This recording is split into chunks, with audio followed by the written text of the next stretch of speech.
జై శ్రీకృష్ణ. అందరికీ నమస్కారం. శ్రీరామనవమిలోపు పరమ పవిత్రమైనటువంటి భక్తి శ్రద్ధతో స్వామివారి కథలను వినండి.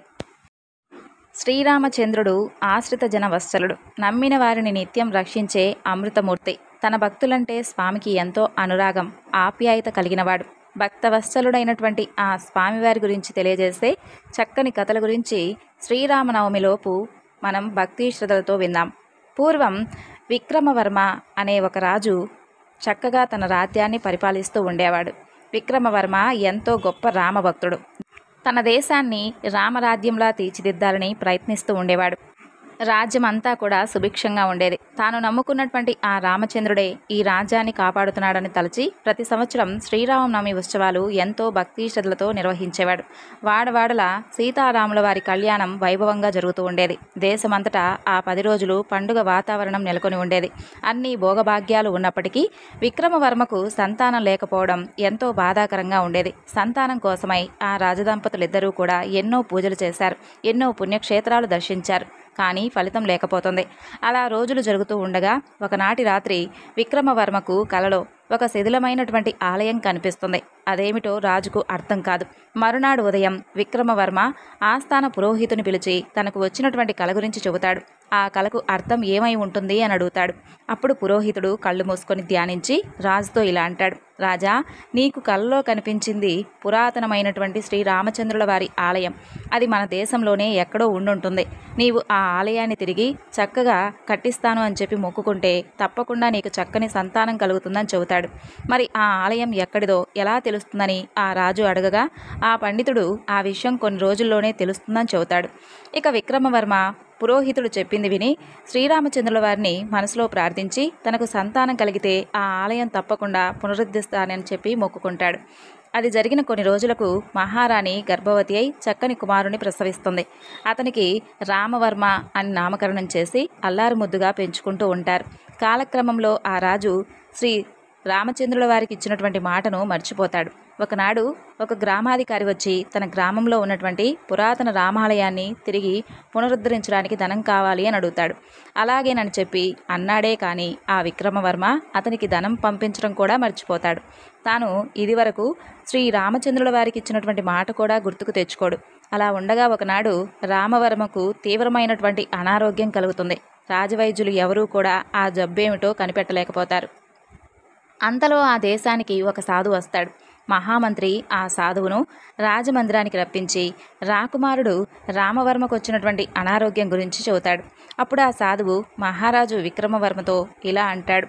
ఓ రాజా, నీ దేశంలో శ్రీరామగిరి అనే ఊరుంది. అక్కడ ఉన్న శ్రీరామచంద్రుడిని అర్చిస్తే నీ పిల్లవాడిలో మార్పు వస్తుంది అని చెబుతాడు. విక్రమవర్మ మరునాడే బయలుదేరి శ్రీరామగిరికి వెళ్ళి అక్కడ వేంచేసి ఉన్నటువంటి శ్రీ సీతారామచంద్రుల వారిని దర్శించి తిరిగి ప్రయాణమవుతాడు. మధ్యలో కీకారణ్యం వస్తుంది. చీకటి పడడంతో తన పరివారంతో సహా రాత్రి అక్కడే విశ్రమిస్తాడు. ఒక రాత్రి వేళ ఎక్కడి నుండి వచ్చిందో కానీ ఒక కోతి వచ్చి మహారాజు పక్కనే దూకుతుంది. ఎంతమంది భటులు ఉన్నా తన గుడారంలోకి ఆ కోతి ఎలా వచ్చిందో ఆ రాజుకు అర్థం కాదు. అది రాజు చెయ్యి పట్టుకొని ముందుకు లాగుతూ ఉంటుంది. విక్రమవర్మ ఒక్కసారిగా భయకంపితుడై ఈ కోతి ఏదో చెప్తున్నట్లే అనిపిస్తుందే అనుకుంటాడు. ఇక ఆ కోతి రాజును గుడారం నుండి బయటకు తీసుకొచ్చి అరణ్యంలోకి తీసుకెళ్తుంది. ఆ రాజు కూడా ఆ కోతిని ఏమీ అనకుండా దాని వెంటనే వెళ్తాడు. అలా కొంత దూరం వెళ్ళగానే ఎదురుగా ఉన్న కోతి పక్కన ఒక చెట్టుపైకి దూకి ఆ కోతి క్షణంలోనే మాయమైపోతుంది. 2 అడుగులు ముందుకు వేసిన ఆ విక్రమవర్మకు ఒక అద్భుతం కనిపిస్తుంది.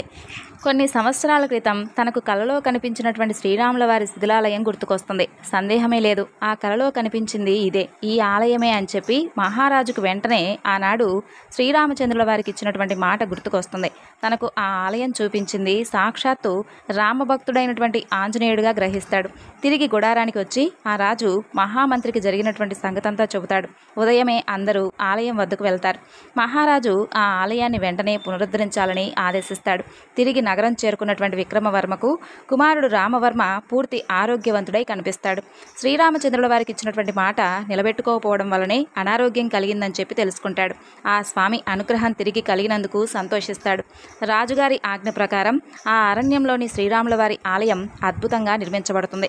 అక్కడికి చేరడానికి చక్కటి మార్గం కూడా ఏర్పాటు చేయడం జరుగుతుంది. ఒక శుభముహూర్తాన శ్రీ సీతారాముల వారి యొక్క మూర్తులు పునఃప్రతిష్ఠిస్తారు. అనతి కాలంలోనే అది ఎంతో మహిమ కలిగినటువంటి పుణ్యక్షేత్రంగా ప్రసిద్ధి పొందుతుంది. ఇక ఇప్పుడు శ్రీ రామదేవుడి యొక్క కథ గురించి తెలుసుకుందాం. పూర్వం ఒక పట్టణం ఉండేది. అది కష్టసుఖాలకు నిలయమై ఉండేది. ఆ పట్టణంలో కేశవభట్టు అనే ఒక విప్రుడు ఉండేవాడు. కేశవభట్టు మహాదరిద్రుడు. భార్యాబిడ్డలను పోషించుకోలేక అతను దేశాంతరాలకు వెళ్తాడు. ఆ విధంగా దేశాంతరాలకు పోతూ ఉండగా అతనికి మధ్యలో ఒక అడవి అడ్డుగా వస్తుంది. అక్కడ కొంతమంది ఋషులు తపస్సు చేసుకుంటూ కనిపిస్తారు. వారిని చూసినటువంటి కేశవభట్టు సమీపంలో ఉన్న చెరువులో స్నానం చేసి ఆ ఋషుల దగ్గరకు వచ్చి చేతులు జోడించి నమస్కరిస్తాడు. ఇక వారు తపస్సు పూర్తయిన తర్వాత కేశవభట్టును చూసి, నీవెవరువు? పులులు సింహాలు సంచరించే ఈ అడవికి నీవు ఎందుకు వచ్చావు అని అతన్ని అడుగుతారు. అప్పుడు ఆ కేశవభట్టు ఇలా చెబుతాడు. అయ్యా, నా పేరు కేశవభట్టు. నేను ఒక దరిద్ర బ్రాహ్మణుడును. భార్యాపుత్రులను పోషించుకోలేక దేశాంతరం వెళుతూ ఉంటే ఇలా వెళుతూ ఉండగా నాకు మీ దర్శనం కలిగింది. మీ దర్శనం వలన నేను ఎంతో సంతోషిస్తున్నాను. ఇక నేను పోయి వస్తాను అని అంటాడు. అప్పుడు వారు ఇలా అంటారు, నీ భార్యా పిల్లలు నిన్ను నమ్మి జీవిస్తున్నారు. వారిని విడిచిపెట్టి నీవు ఇలా రావడం చాలా తప్పు కదా అంటారు. అంతేకాకుండా ఆ కేశవభట్టుతో ఇలా చెబుతారు, నీకు మేము ఒక కథ చెబుతాము. అది శ్రీ రామచంద్రమూర్తి కథ. ఆ కథ విని రాముడికి పూజ చేసుకొని ఈ కథను చదువుకుంటే నీకు సకల సౌభాగ్యాలు సుఖాలు కలుగుతాయి. కష్టాలలో ఉన్నవారు ఈ కథను చదువుకుంటే వారి కష్టాలన్నీ పోయి సుఖంగా ఉంటారు. పెళ్లి కాని వారికి వివాహం అవుతుంది. దరిద్రులు ధనవంతులవుతారు. కాబట్టి తప్పకుండా నీవు ఇప్పుడు మేము చెప్పే కథను భక్తి శ్రద్ధలతో ఆలకించు అని చెబుతారు. నీవు 5 ఆదివారాలు క్రమం తప్పకుండా సవాసేరు గోధుమ పిండితో తగినంత నెయ్యి చక్కెర కలిపి 5 ఉండలు చేసుకొని రాముల వారికి సకల ఉపచారాలతో పూజ చేసి నైవేద్యం చెయ్యాలి అని చెబుతారు. అలా చెప్పి అతన్ని ఇంటికి పంపిస్తారు. ఇక కేశవభట్టు ఇంటికి తిరిగి వెళ్ళేసరికి అతని ఇంట్లో ధనధాన్యాలు తొలతూగుతూ ఉంటున్నాయి. ఇక రాముల వారిని మర్చిపోకుండా అతను పూజ చేయాలని అనుకుంటాడు. కొంతకాలం అయ్యేసరికి కేశవభట్టుకు కాశీకి వెళ్ళాలి అని చెప్పి మనసులో కోరిక పుడుతుంది. ఇక కుమారుడైనటువంటి నారాయణ భట్టును పిలిచి ఇలా చెబుతాడు, చూడు నాయనా, నేను కాశీకి వెళ్ళాలి అనుకుంటున్నాను. నీకు రాముల వారిని అంటే రాముల వారి యొక్క పూజ విధానాన్ని అంతా కూడా నేర్పించాను కదా, కాబట్టి స్వామివారి యొక్క పూజా విధానాన్ని కథను ఎప్పుడూ మర్చిపోవద్దు అని చెప్పి కాశీకి ప్రయాణమవుతాడు. అలా ఉండగా ఒకనాడు నారాయణ భట్టు స్నానం చేసి మడి కట్టుకొని రాముల వారికి పూజ చేసి అతని తల్లిని, అమ్మా, కథ వినడానికి రామ్మా, రాముల వారి కథ చెబుతున్నాను అని పిలుస్తాడు. దానికి ఆ తల్లి ఇలా అంటుంది, కథ వద్దు, కారణం వద్దు, ముందు భోజనం చేసి వెళ్ళు అంటుంది. సాయంత్రం తర్వాత మంగళహారతి ఇచ్చి తిరిగి మరలా ఆమెను పిలవగా ఆమె ఇలా అంటుంది, నేనిప్పుడు పాలు కాచి తోడు వెయ్యాలి. బంగారం వెండి ఆభరణాలను దాచుకోవాలి నాయనా. కాబట్టి ఇప్పుడు నేను కథ వినలేను, కాకరకాయ వినలేను అని చెబుతుంది. ఇక కొడుకు నారాయణ భట్టు ఇలా అనుకుంటాడు, అమ్మకు కథ వినే భాగ్యం లేదు అని అనుకుంటాడు. ఇక అలాగే పడుకొని నిద్రపోతాడు. తెల్లవారేసరికి ఆ ధనాన్ని దొంగలు అపహరించుకుపోతారు. తినడానికి కూడా ఇంట్లో ఏమీ లేకుండా పోతాయి. అదంతా రాముల వారి మహిమ అని చెప్పి భావించి నారాయణ భట్టు ఎలుక కన్నంలోకి ఒక రాగి చెంబు దొరకగా దానిని తీసి ఆయవారం చేసొచ్చి గంజి కాసుకొని తాగుతూ కాలం గడుపుతూ ఉంటారు. కొంతకాలమైన తర్వాత కేశవభట్టు కాశీ నుండి తిరిగి వచ్చి ఇదంతా ఏమిటి అని అడుగుతాడు. ఇక నారాయణ భట్టు తండ్రితో ఇలా చెబుతాడు, చూడు తండ్రి, నేను రాముల వారిని మర్చిపోలేదు. స్వామివారి కథ గురించి ఎప్పుడూ కూడా చెప్పుకుంటూ ఉన్నాను. అలాగే స్వామివారి పూజను కూడా మర్చిపోలేదు. అమ్మ మాత్రం కథ చెబుతాను రామ్మ అని పిలిచిన ప్రతిసారి కథ వద్దు, కాకరకాయ వద్దు అని చెప్పి ఏ ఒక్కరోజు కథ గురించి వినలేదు, హారతి తీసుకోలేదు. అందుకే మనకు ఈ గతి ప్రాప్తించింది. నేను రాముల వారి దర్శనం అయితే కానీ నీరైనా తాగనని తండ్రితో చెప్పి చెల్లిని తీసుకొని ఎవరికైనా కన్యాదానం చేసి వస్తానని చెప్పి వెళ్తూ ఉంటాడు నారాయణ భట్టు. అలా పోతూ ఉండగా ఒక బ్రాహ్మణుడు ఎదురవుతాడు. అతన్ని చూసి ఇలా అంటాడు, ఓ విప్రుడా, నా చెల్లిని కన్యాదానం చేస్తాను, చేసుకుంటావా అని అడగ్గా అతను నాకు అక్కర్లేదు అంటాడు. మరి కొంత దూరం పోగా కొందరు ఋషులు కనిపిస్తారు. వారిని చూసి, ఓ ఋషులారా, నా చెల్లిని కన్యాదానం చేస్తాను, చేసుకుంటారా మీరు ఎవరైనా అని అడుగుతాడు. అందులో ఒక్కరు కూడా అతని చెల్లెల్ని ఎవరూ కూడా చేసుకోవడానికి ముందుకు రాలేదు. అయితే ఒకరు మాత్రం అతని చెల్లెల్ని గాంధర్వ వివాహం చేసుకుంటారు. ఇక నారాయణ భట్టు మరలా వెళ్తూ ఉండగా అతనికి ఒక తులసి కోట వద్ద ఒక తల్లి విచారంగా కూర్చొని ఉండడం కనిపిస్తుంది. ఆమె దగ్గరకు వెళ్ళి ఇలా అంటాడు, అమ్మా, ఎందుకు విచారంగా ఉన్నావు అని అడుగుతాడు. దానికి ఆమె ఇలా చెబుతుంది, నాయనా, నా భర్త కాశీకి వెళ్ళాడు. నా కుమారుడు ఆయవారానికి వెళ్ళి మరలా తిరిగి రాలేదు అని చెబుతుంది. అప్పుడు నారాయణ భట్టు ఇలా అంటాడు, నేను నీకు రాములవారి కథ గురించి చెబుతాను. రాములవారికి పూజ చేసి ఈ కథను చదువుకో అని చెబుతాడు. ఇది నువ్వు చేస్తే నీ భర్త తిరిగి వస్తాడు, నీ కుమారుడు రాజు అవుతాడు అని పలుకుతాడు. ఇక ఆమె నారాయణ భట్టు చెప్పినట్లుగా చేస్తుంది. అలా ఉండగా ఆ ఊరి రాజు హఠాత్తుగా చనిపోతాడు. రాజ్యం కొరకు ప్రజలు పోట్లాడుకుంటూ ఉన్న సమయంలో ఆమె కుమారుడు జోలి వేసుకొని వస్తూ ఉంటాడు. ఇక ఆ ఊరి ప్రజలు రాజును ఎన్నుకోవడానికి ఒక ఏనుగుతో అలంకరించినటువంటి పులిహారాన్ని ఇష్టం వచ్చిన వారి మెడలో వేయమని చెప్పి పంపిస్తారు. ఆ సమయంలో అటుగా వస్తున్నటువంటి ఆమె కుమారుడి మెడలో ఆ ఏనుగు పులిహారం వేసి అతన్ని తీసుకొని వచ్చి సింహాసనంపై కూర్చోబెడుతుంది. అంతలో కాశీ నుండి ఆమె భర్త కూడా తిరిగి వస్తాడు. ఆ విధంగా పిల్లవాడి తల్లిదండ్రులు అక్కడికి వచ్చి కొడుకుతో ఇలా అంటారు, అయ్యా, ఎవరో బ్రాహ్మణుడు మన వద్దకు వచ్చి మనకు రాముల వారి కథ గురించి ఉపదేశించాడు, అందువల్లనే మనకు ఇంతటి భాగ్యం కలిగింది అని చెప్పి అప్పటి నుండి వారు రాముల వారిని పూజ చేసుకుంటూ చక్కగా కథ గురించి చెప్పుకుంటూ ఉండేవారు. ఇక నారాయణ భట్టు అలా వెళుతూ వెళుతూ అలసిపోయి ఒక మర్రి చెట్టు కింద పడుకుంటాడు. ఇక సాక్షాత్తు రాముల వారు బ్రాహ్మణ రూపంలో కనిపించి, నీవెవరవు, పులులు సింహాలు సంచరించే ఈ అడవిలో ఎందుకు ఒంటరిగా తిరుగుతూ ఉన్నావు అని అడుగుతాడు. దానికి నారాయణ భట్టు ఇలా అంటాడు, అయ్యా, నా పేరు నారాయణ భట్టు, నేను రాముల వారిని చూడడానికై వెళ్తూ ఉన్నాను, ఇక నా సంగతి మీకెందుకు అంటాడు. దానికి ఆ ముసలి బ్రాహ్మణుడు, నేను రాముడను అంటూ ముసలి బ్రాహ్మణుడు చెబుతాడు. దానికి నారాయణ భట్టు ఇలా అంటాడు, రాముడవని నీవు చెబితే నాకెలా తెలుస్తుంది? అయినా నీవు రాముడవని అంటున్నావు.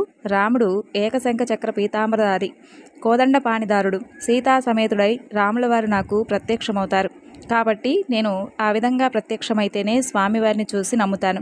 నీవు బ్రాహ్మణుడవు, ఎందుకలా అబద్ధాలు చెబుతున్నావు అంటాడు. అలా నారాయణ భట్టు ఆ విధంగా చెప్తుంటే స్వామివారు తన యొక్క నిజస్వరూపంతో, దివ్యమంగళమైనటువంటి స్వరూపంతో ప్రత్యక్షమవుతారు. నారాయణ భట్టు ఎంతో సంతోషించి దగ్గరలో ఉన్నటువంటి చెరువులో స్నానం చేసి రాముల వారికి ప్రదక్షిణ నమస్కారం చేసుకుంటాడు. తర్వాత ఇలా అంటాడు, రామా, నాకు దర్శనమిచ్చావు, సంతోషం, మరి నా తల్లిదండ్రులకు కూడా దర్శనమిచ్చే భాగ్యాన్ని ప్రసాదించు అని పలుకుతాడు. దానికి రాములవారు ఇలా అంటారు, చూడు నాయనా, నేను భక్తపరాధీయుడును, భక్తుల ఇళ్లల్లోనే నివసిస్తాను, వారిని తప్పకుండా ముందుండి నడిపిస్తాను అంటూ రాములవారు ఇలా పలుకుతారు. ఇక ఇంటికి వెళ్ళేసరికి ధనధాన్యాలు ఎప్పటి వలె తూలతూగుతూ ఉంటాయి. తల్లిదండ్రులు అతని కోసం ఎదురు చూస్తూ ఉంటారు. నారాయణ భట్టు వారితో ఇలా అంటాడు, రాములవారు వస్తున్నారు అని చెప్పి చెబుతాడు. ఇక వారు పట్టణమంతా అలంకరించి ముత్యాల ముగ్గులు పెట్టి, రత్నాల తోరణాలు కట్టి, వెండి పీటలు, బంగారు పీటలు వేసి, ఏనుగులను అలంకరించి సిద్ధం చేసి, అరటి స్తంభాలు కట్టి, మామిడి తోరణాలు కట్టి, పంచభక్ష పరమాణాలతో నైవేద్యం చేసి, రాములవారిని సీతా సమేతంగా ఊరేగించి, మంగళహారతులిచ్చి, చక్కగా అనేక ఉపచారాలతో పూజలు చేస్తారు. కాబట్టి నారాయణ భట్టు దేశమంతటా చెప్పినటువంటి కథే ఇప్పుడు మనం చెప్పుకుంటున్నాం. కాబట్టి ఓ రామచంద్ర, కేశవ భట్టు, నారాయణ భట్టు ఏ విధంగా అయితే నిన్ను పూజించారో, ఏ విధంగా అయితే నీ కథను చెప్పుకున్నారో, అంతే విధంగా వారిని ఏ విధంగా అయితే రక్షించావో మమ్మల్ని కూడా అదే విధంగా రక్షించు స్వామి అని చెప్పి ఈ కథను ఎవరైతే భక్తి శ్రద్ధలతో వింటారో వారు నిజంగా అదృష్టవంతులు, వైకుంఠ ప్రాప్తిని పొందుతారు.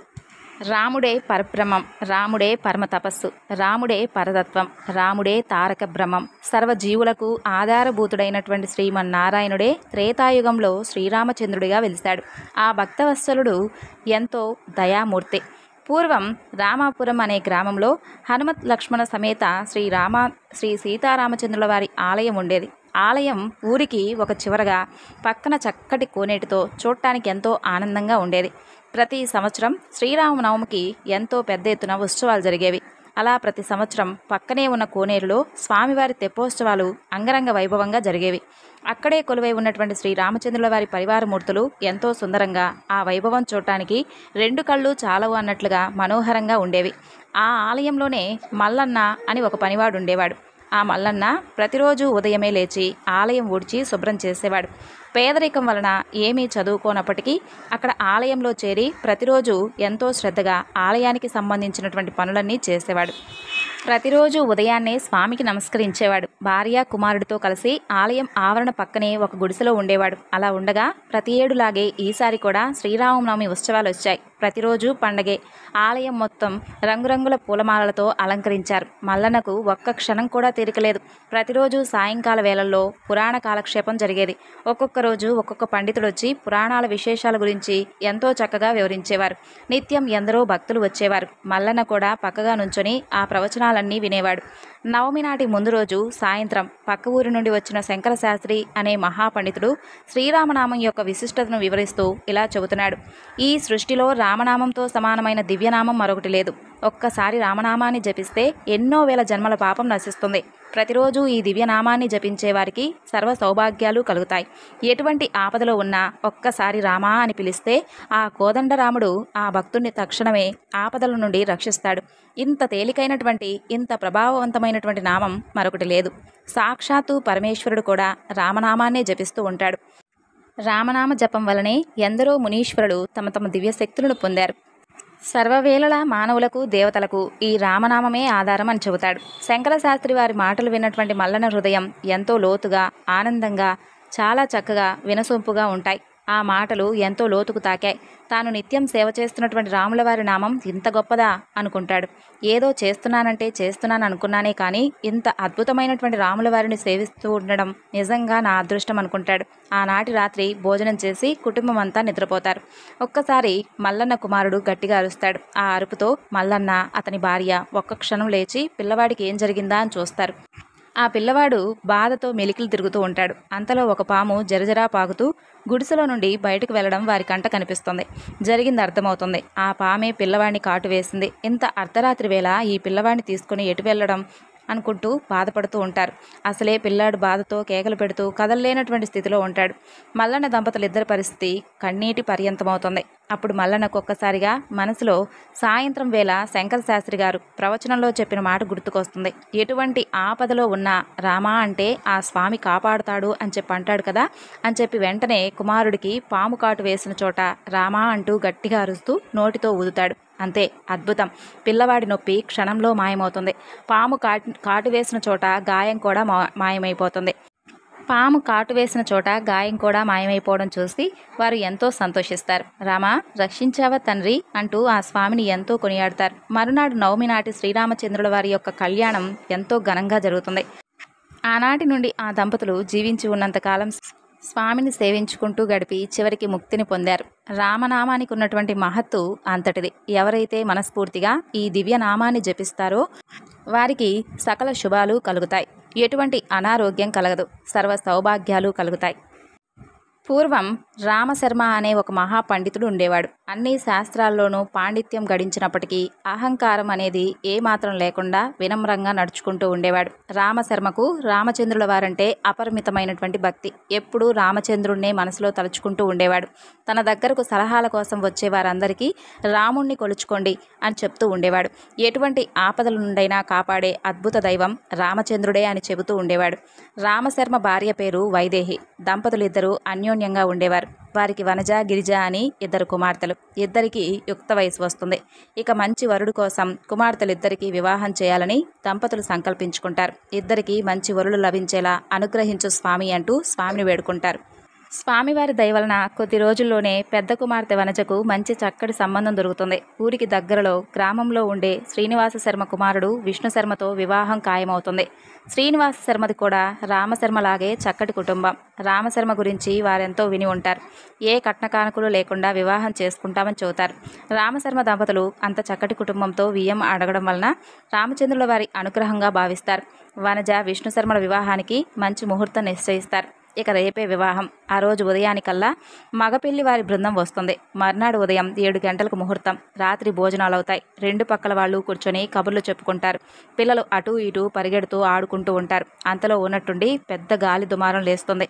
దాంతోపాటు వర్షం ప్రారంభమవుతుంది. పెళ్లి కోసం వేసిన పందిళ్ళు తడిసిపోతాయి. రామశర్మ గుండెలో గుబులు పుడుతుంది. ఏమిటి అకాల వర్షం? అందరికీ ఎంత ఇబ్బందిగా ఉందో అని బాధపడతాడు. వర్షం ఇంకా పెద్దదవుతుంది. గాలి కూడా తోడై పక్కన ఉన్న చెట్లన్నీ ఊగుతూ ఉంటాయి. ఆ వర్షం అలాగే సాగితే పెళ్లి పందిళ్ళు కూడా ఇంకా ఎక్కువసేపు నిలిచేలా లేవనుకుంటాడు. అదంతా చూసి బాధపడుతున్న రామశర్మకు ఆ రామచంద్రుడు గుర్తుకొస్తాడు. రామశర్మ మనసులో స్వామిని ఇలా ప్రార్థిస్తాడు. రామచంద్ర, పరంధామ, పావననామ, ఏమిటి తండ్రి ఈ వైపరీత్యం? నేనేం పాపం చేశానని నాకు ఈ శిక్ష? అంటూ బాధపడతాడు. కుమార్తె పెళ్లి నీ అనుగ్రహంతో చక్కగా ఒక వరుడితో కుదిరించి ఎంతో చక్కగా వివాహం జరుగుతూ ఉన్నటువంటి ఈ సమయంలో ఏమిటి స్వామి ఈ విపరీత్యం అంటూ బాధపడతాడు.